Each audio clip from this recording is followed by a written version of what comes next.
Welcome back to Trending in Education. I'm Mike Palmer here, joined by a special guest, Logan Thompson, the author of Beyond the Content, a book coming out under 750 Publishing.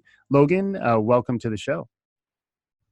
Thanks, Mike. Good to be here. Logan, can you give us a quick synopsis of what Beyond the Content is about? Yeah, in short, it's the way I frame it is it's tackling the other half of test prep. So what I've found, both as a student and as a teacher of test prep, is that only the content and strategy portions of the test are generally talked about and studied. Yet, time and time again, I've found that myself or students have mastered most of that and have still not scored to a level that would reflect how much they understand. So this led me, and I'm not the first to think of this, but this has led many people to think there's something else going on that's not being addressed. Mm-hmm. And one of those things is how students, all of us, deal with our own thoughts and emotions that can either help or hinder performance. Mm-hmm. Yeah, and there's lots of really interesting examples from your teaching experiences around, conversations you've had with folks you've taught, as examples of places where, we talk a lot about helping the whole student. Frequently, the area where a good teacher, a good tutor, thrives is really more in the other half that you're describing. Can you give some of those examples to us? Like what kinds of conversations have you had with your students that are examples of problems they may encounter with the other half, with the more mindful half of their prep? Well, one of my students, I write about her in the book, but her name's Bridget. And this is not too uncommon of an example, but Bridget was fairly proficient in the quantitative parts of the test, but she would report that she wouldn't get many of the questions right when it came to practice tests or even taking an actual test. She'd say, when I read it, I really understand it, but when I take it and it counts, I can't really perform well. So what we did together is kind of a real-time experimentation of, let's see what's actually happening. Let's find this point. It's like being a scientist. That's what I get to do as a tutor. And what I try to do in this book is teach people to be their own scientists. Let's watch our own internal process. So with Bridget, I started the timer, and it's just one-on-one, mind you. Within 30 seconds, she was crying. And of course, she wasn't able to perform, but that had nothing to do with whether she knew the content or strategy. And it turns out, I asked her why, what's particularly scaring you? And we traced it back to just being timed. And I was like, well, I'm going to push back on that because I could time you to see how long it takes you to go get a drink of water, and you're probably not going to start crying. So asking those questions and tracing it all the way back, and it turns out that she had just been insecure about her ability to do math and had been teased about it in school and at work, more so than reflected her actual ability in math. So what it did was trigger this deep part of her that really went into self-protection mode and shut her down so she wouldn't have to take a risk and get something wrong. But once we identified that, she saw the man behind the curtain. It wasn't this big monster. She was like, oh, this is just remnants of being teased, and I don't have to believe that. Mm-hmm.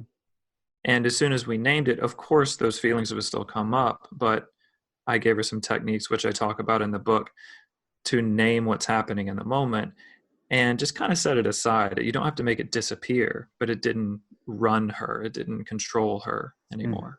Yeah. And yeah. And it's a great one example. thing I will say is that is more of an extreme example, but this happens on a minute level with all of us. Sure. And that's where it gets most insidious.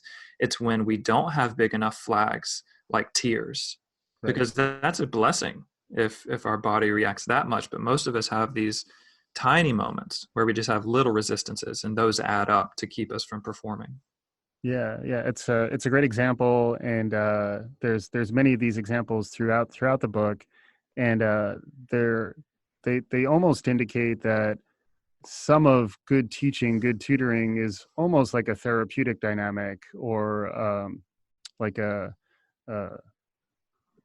guru acolyte kind of dynamic, especially because a lot of the mindfulness does seem to be Eastern influence at times. But I do think there's a real uh, process that you go through, to your point, which is to kind of help us become more reflective and aware of our own um, uh, thought processes, and how some of those we have control over them, and others are sort of beyond our conscious control, at least until we go through the process. Can you talk to us a little bit about the driver and passenger analogy, which is something that you use really throughout the book, and I found it extremely useful, and I think it's something that folks can pretty quickly grasp onto and understand. Can you give us some high level understanding about the concept of passengers and driver's ed? Sure. There are, if you don't mind, I want to comment on the interesting point you brought up about therapy versus academia, because I think Mhm. it's really interesting, and I think somewhat of a false divide that I make sometimes, and it keeps students and teachers hesitant to even talk about thoughts or emotions, because thoughts and emotions get equated with, oh, that means it's therapy. And I think it's an important question to wrestle with. The approach that I take is, look, thoughts and emotions are happening right now, whether we like it or not. And I sense that there's a bit of a difference between diving into what happened to someone in the past versus saying, look, what's happening right now? And if something is happening right now while you're doing a problem, it is part of the problem. And I come at it from more of a scientific observational sense of, let's just have some tools to see what's happening right now. And however people want to categorize it, fine. But I think it's worth surfacing. And to that end, another reason that I and many teachers are sometimes hesitant to talk about thoughts and emotions is we can't see them on a chalkboard. Chalkboard, that's dated. We can't see them on a whiteboard. It's not 2 + 2 = 4. It's Mhm. harder to see. So it's this more amorphous, invisible thing that's happening. That doesn't mean it's not just as real. We can't see atoms. We can't see the energy within atoms, but it doesn't mean they don't exist. Mhm. So one of the reasons I use metaphors in the book is just to have an easier way to conceptualize our thoughts and emotions. So this brings us back to this driver passenger metaphor you were talking about. Mhm. So what I've found is that the thoughts and emotions that are at play when any of us perform tend to have themes within each of us. I'm not talking about universal archetypes here. I'm not commenting on those. I'm not saying they do or don't exist.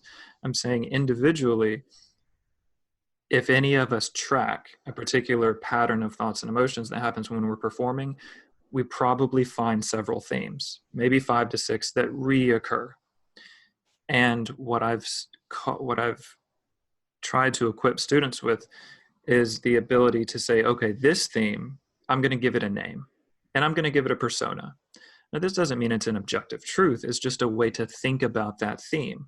So, for example, Bridget's theme, one of her themes was being timed. So all that had implications about being teased and other associations. But once she recognized that feeling, as soon as a time started, she could name that passenger, and she named that passenger Big Ben. And I call it a passenger because they just kind of visit. They aren't quote unquote us, but they do visit every now and then. So she called it Big Ben, and that allows her to cognitively uh, unattach, not be detached, but unattach with its power. Mhm.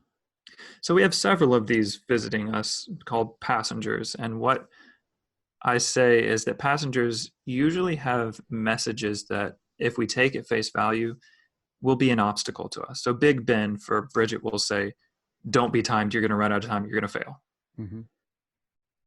The crucial step I tell students to make is find the wholesome intention of these passengers. Mm-hmm. Because what happens with most students with a self-critical voice, for example, they just either don't recognize the self-critical voice and then it controls them. That's no good. Or they recognize it and then try to fight with it. And that's no good either, because they're just busy fighting with themselves. Mm-hmm. But my hypothesis in this book and in this framework is that no matter what passenger it is, it always has a wholesome intention. If you look hard enough, you will find a wholesome intention. Mm-hmm. Big Ben for Bridget just wanted to protect her from getting hurt. One of my passengers is comparing myself to other people. I call it compare bear, and it compared me to your voice when you introduced this podcast. I'm like, is my voice that dynamic? I need a voice that's that dynamic. But I'm able to recognize it, and rather than berate myself for it, I know that passenger is just trying to have me belong and perform at my best. Mm-hmm. So changing that framework is important. Now, inevitably, the question comes, if one follows this framework for long enough, it's, well, how do I know whose voice is talking? Or all voices trying to derail me or help me? And who's the real me? So in this framework, I call the quote unquote real me the driver. And I'm taking a leap here. I understand my definition of driver is a leap, but I posit that at the core of all of us, our driver is, for lack of a better word, good, wise, compassionate. The part of us that comes alive when we aren't guarded, when we're not defensive, when we have perspective, the part of us that comes alive if we see a puppy struggling. We're just more available. Mm-hmm. And I train students to better get in touch with their quote unquote driver to be able to recognize and dialogue with passengers. This is not an objective truth of a neuroscientific take on the psyche. They're just tools to help. Yeah, I talked a lot. no, that was great, and I think we've talked on the show many different times about the power of narrative and the power of analogy and metaphor, and I think the way you've sort of fleshed this metaphor out or this analogy out, and then actually the concept of naming those voices, understanding that they're ultimately not malevolent, and also understanding that by just accepting those thoughts and understanding where they're coming from, in some ways you can let them go as well, as opposed to, when you fight them, to your point, you're actually giving those thoughts more power, and particularly when you're framing them from a negative light and fighting them, you're then sort of triggering stress and triggering a lot of the negative aspects of a fight or flight reaction that ultimately, if this is in service of your optimal performance, which it really is when you're talking about performing on a high stakes exam, um, I think there's a very clear through line there that I think people can very quickly connect to. And to your point, it's not something that's typically incorporated into test preparation the way it's commonly understood. It reminds me very much of the self-improvement movement, social and emotional learning, and the idea that you really want to teach the whole student.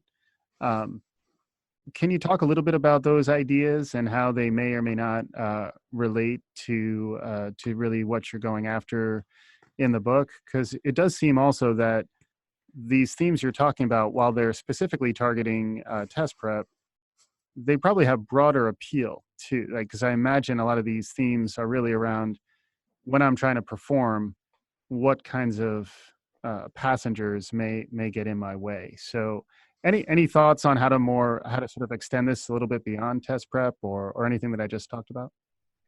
Yeah, that's the dirty little secret of this book. You could replace test prep and the anecdotes with pretty much any genre or walk of life, and it would be equally as applicable. This also is probably a good time to bring up mindfulness and why the word mindfulness is even used to describe my book, because the passenger driver metaphor is not explicitly mindfulness.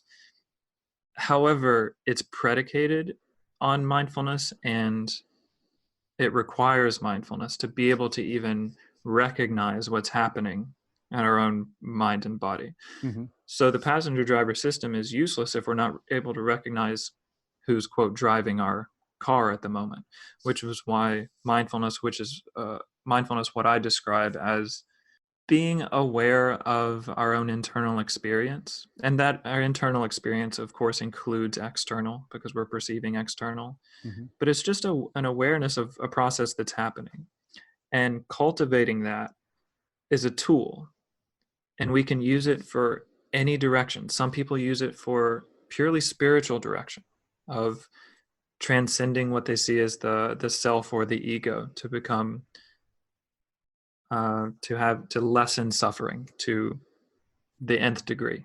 Some people use it on the opposite extreme. Snipers in the army use it. So mindfulness itself is debatably morally neutral. Mm-hmm. So in this case, I'm talking about developing awareness and a framework to help with performance on test prep, but those are layers built up and up and up. And if you go down to the bottom layer, which is just cultivating awareness, yeah, at that last fork in the road, rather than talking about problems on the test, it can be happening right now with you and I and in this conversation, because as sure as you and I are talking, there are passengers talking to me about, Logan, your voice is trembling, or Logan, you're not being as clear because you're too worried about what they're going to think about you, or what am I going to hang out with my friends tonight? And these different forces pulling me in different directions. Mm-hmm. Now, there are two things that can happen. I mentioned this earlier. One, I don't notice those things and I just kind of get derailed without knowing it. Two, I do notice those things. I'm going to say three things can happen. Two, I do notice those things and then I start fighting with them. And then I could just get all caught up. Or three, which is what I'm trying to teach in this book, I can notice what's happening very clearly and say, oh, okay, those are just some passengers. I'm going to stay here and stay focused. I think the point of what I'm saying is, yes, it's very applicable. I want to frame it in the opposite way. Rather than what other areas can this be applied to, I can't wrap my head around a way of being, even solo reading a book, where this can't apply. Mm-hmm. I don't That know what makes that sense. would look like. Right. Yeah. Because, in essence, we're always in the moment. And when we're in the moment, these dynamics that you're describing are in play, so there are always things happening. And it's more about elevating your awareness of those things and having tools at your disposal to kind of uh, navigate that complexity in a way that ultimately is beneficial. And whether those benefits are improved performance on a test, or spiritual enlightenment, or witty repartee on a podcast, they're all similarly framed. So if I'm hearing you right, you're saying, mindfulness is really beneficial in anything that's performative or reflective, and pretty much everything we do is in some ways performative and or reflective. I like this. I talk for a while and then you just say it in a more succinct and clear way. Oh, your passenger's talking, Logan. That's I can't. Look at I that. got. You're already applying parts of the book.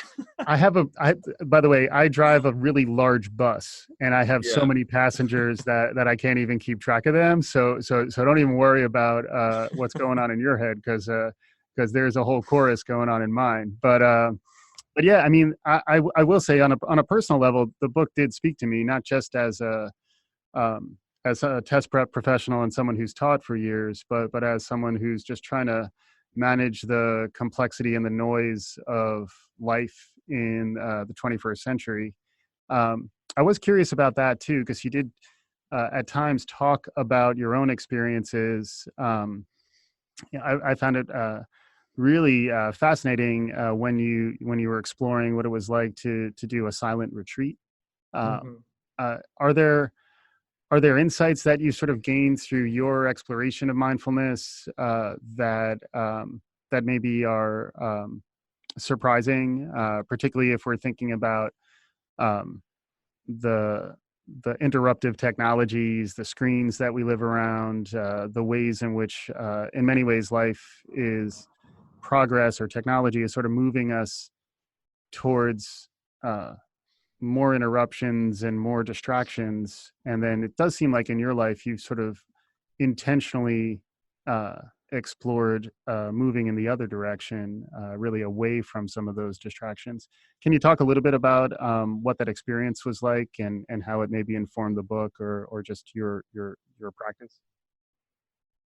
Sure, there are a couple of thoughts. So, what you're referring to is one of the retreats I went on. I think you're referring to a 3-month silent retreat that I did. And I noticed that in the absence of things that I could quote unquote reach for, that included conversation, reading, technology, and the absence of those, it felt really noisy and really loud and hard to navigate my internal system.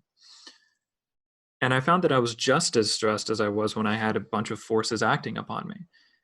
I also found that I was just as happy as when I had a bunch of things to strive for. When I had job and a relationship and going to a party and petting my dog, like all of those things were wonderful. But in the absence of those, my world was just as alive and dynamic just within myself. Mhm. And that started to make me question the role of external things and forces. So what I found is when things would get very difficult internally, I realized that I used to depend and rely on external things, including people. But what ended up happening is my driver, as I call it, but my true part of myself, awoke and supported me. I started to hear a wise voice that I'd never heard before because I had never really forced it to come out. Whenever I had difficulty, I either relied on some kind of crutch like technology or video, or even exercise can be a crutch, or other people. And what happened is I was forced to be there for myself. So there was a resilience and a wisdom that I found within myself that I did not know was there otherwise. Now, what I also found when I came out of retreat is all of these other external things that I had thought were just meaningless. I was a little, I was a little um, a little convinced that like nothing else but mattered, but your internal experience. I thought in an extreme way, and all of a sudden here's TV and computers and technology and worldly things and money and dating, and I had realized that while on retreat, I had started to see those in a bad light. But what I found when I got out is that those things in and of themselves are morally neutral. They're most often not good or bad, but what it depends on is our motivation for seeking them out. So this is all a preamble to my answer to how to work with technology. And what I talk about and what I try to practice is the step before engaging with technology. What's it like when we feel that impulse to reach for our pocket, or when we're reaching for the computer, or when we're reaching to call a friend? None of those things in and of themselves are good or bad per se, but when we're reaching, are we just running away from an emotion that we're scared to feel, or running away from a thought that we're scared to have? And if that's the case, that can be an invitation to be with ourselves and build some really stamina and compassion for what we're going through in the moment. Other Mhm. times, we're reaching because we just kind of want to have some fun or watch a good video. Right. The thing I talk about paying attention to is being mindful of that motivation itself. To Mhm. do that, it does take mindfulness practice and practicing noticing things in the moment. Yeah.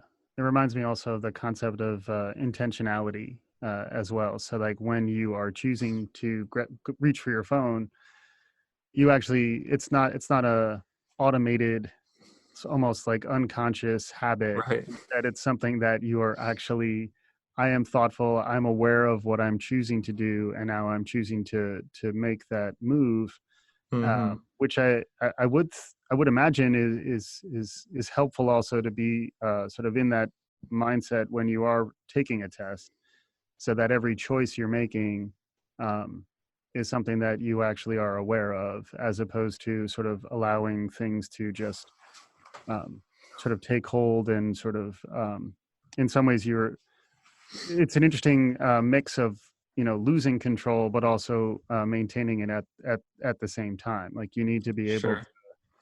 to make these decisions, but then also realize that some of the aspects of your mental life are really beyond your control. Sure. And the transformative part to me is when we find ourselves in a symptom of a problem. For example, sometimes I find myself holding my phone without knowing that I had reached for it, without knowing that I'd picked it up, and without being aware of the impulse to reach for it. So when we find ourselves holding the phone, unless we can trace back the cause and effects, not much transformation can happen. But if we keep trying to be mindful, maybe we catch ourselves when our hand's in the pocket the next time. The next time, maybe we catch ourselves when we're reaching. Still, not real transformation. The next time, maybe we catch ourselves feeling a little frustrated and then reaching. And all of a sudden, we found a link. When I get frustrated, I reach for my phone. And this, to bring it back to test prep, this happens all the time during tests. We have habits of how we behave on problems based on little causes and effects. And most of the time, those are internal voices. So, for example, if a student's doing a problem, and let's say they all of a sudden, 1 minute later, find themselves trembling and thinking they're never going to amount to anything. Okay, well, that's a big leap. So you're doing a problem, and then a minute later, you find yourself trembling and thinking you're never going to amount to anything. With more mindfulness practice, you can start catching that earlier and earlier and earlier in the process before it snowballs. And maybe what happened before I'm not going to amount to anything was the thought, I'm not going to get into school. Maybe before that was the thought, I'm not going to get the next problem right. Maybe before that, it was, I'm never going to be good at exponents. Maybe before that, it was seeing an exponent problem. And if you start to be aware enough as a student, when you see an exponent problem, you can say, oh, okay, this is one of those things that triggers me. And as soon as you say that, the whole story is never going to happen. Yeah. Yeah.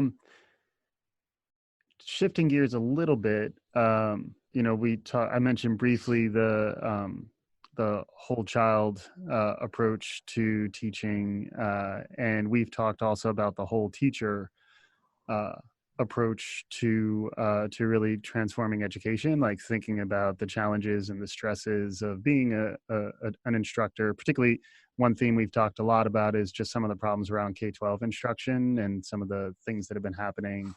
You know, teacher strikes and more awareness around teacher pay and some of the other challenges. Um, how has mindfulness made you a better teacher, and how can mindfulness? A lot of the folks who listen to the show are either teachers or no teachers, or thinking about what it's like, you know, to develop yourself and your Mm-hmm. ability to teach. How does mindfulness impact teaching, and how has it helped you become a better teacher? Like, hands down, easiest answer for me is I'm more able to have cognitive and emotional empathy.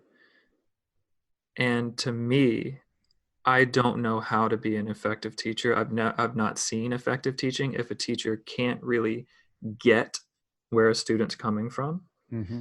Sometimes a teacher can know the answer to the problem and know that the student's not at the answer, and then just kind of explains how to get to the answer. But that doesn't usually stick in my experience. What's transformative for a student is when a student says, yeah, I see this triangle, but I'm kind of, well, maybe I could talk about this.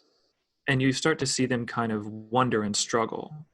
And then they may mention 30, 60, 90 or something. And the ability to zoom in and attach to them both emotionally and cognitively because you've been there Hmm. is crucial, because then you can metaphorically go side by side with them and kind of hold their hand through it, and even push them or not push them, but at least you know where they are. And what I've found is that that's impossible to do if I haven't noticed, if I haven't paid a lot of attention to my own body and mind and thought processes during struggles, Mm-hmm. if I can do that, then as soon as they're going through things, I see some signs and it catapults me to exactly where they are. Otherwise, I just kind of see, oh, there's confusion. Mm-hmm. But the more mindfulness I practice, I'm like, oh, that's confusion with a hint of hope, with a hint of despair, with a hint of insecurity. Mm-hmm. And of course, it's not always that accurate, but at least it's a more dialed in form of empathy. Mm-hmm. And without knowing where a student is, I don't know how to help them. Yeah, I love. I don't know if I'd heard that before. I don't know if I have either. Yeah, the combination of cognitive and emotional empathy. That's fascinating because generally I've thought of empathy as more emotional, but when you broke it down that way, I actually think the sort of the concept of cognitive empathy is really central to great teaching, where like you actually, in some ways, you need to be able to let go of your own sort of cognition and Sure. empathize more with where the learner is. But just doing that is not enough because there's also an emotional state that's sort of paired with that cognitive state. And that's why just a therapist is not going to be able to teach the GMAT. And that's why just a computer is not going to be able to teach the GMAT as well as a therapist. Help me with this analogy. You need both sides. Yeah. Well, I think your point though, like I've heard a lot of talk, because we do we get very concerned about uh, the the threat of super AI and the robot overlords, taking Uh-huh. over. But one of the counterpoints that I've heard frequently to that is that humans will seek shared experiences and shared consciousness. And I think when you talk about mindfulness that way, there's a real level of connection that you're going to get with a human teacher who's going to understand in a very personal way what it feels like to be in someone else's shoes. That's the type of thing that is going to be difficult, arguably impossible for artificial intelligence to catch up to. They can simulate it, but they're not actually going to have the same um, level of empathy that a fellow human is going to have. And I also love the thinking around in order to be a great teacher, you have to understand who you are as a student, or who you were when you were first learning some of the concepts that you're imparting uh, to your students. So yeah, it looks like you were going to react there. Yeah. Yeah. Um, the there's a couple things. One, you're noticing of my reaction, like you picked on a super subtle thing that it takes some presence of mind and mindfulness to be able to do, which you saw in my face. And I think that's important for me to be able to have with my students as well. And one of the things with enough mindfulness practice, and this gets to one of the maybe the most important part of this whole practice in the book to me, is once a person watches their own minds and thoughts and emotions for long enough, that person will inevitably start to see that our thoughts and emotions kind of have their own schedule, their own volition. They don't ask our permission to show up. And what starts to happen is the blame and shame attached to the thoughts and the identification, if you will, with the thoughts and emotions we have starts to dissipate a little bit because it starts to make a little less sense. If I start to think, if I watch my mind say, I'm going to miss this problem, I'm going to be a failure, and then my body, my stomach tenses, if I watch that process, I didn't ask it to happen. I start to have a little bit of an interested scientist perspective and say, well, that's interesting what this system just did right in Mhm. front of me. And it becomes less, I am a shameful person and I am going to fail. And once I can recognize that, I think one of the most empowering experiences is seeing that we are not at fault for, but are responsible for our thoughts and emotions. And what that does when I talk like that to my students, they start to get a sense of, oh, maybe they're not terrible and at fault for the self-limiting beliefs and emotions they're having. Because what I found is this, as long as there's a association with students, and I'm talking students of all ages, I teach um, grad school and people going to college. As long as there's a self-blame for what thoughts and emotions surface, that keeps the patterns fixed. There's not much space for change and transformation as long as there's self-blame and identification.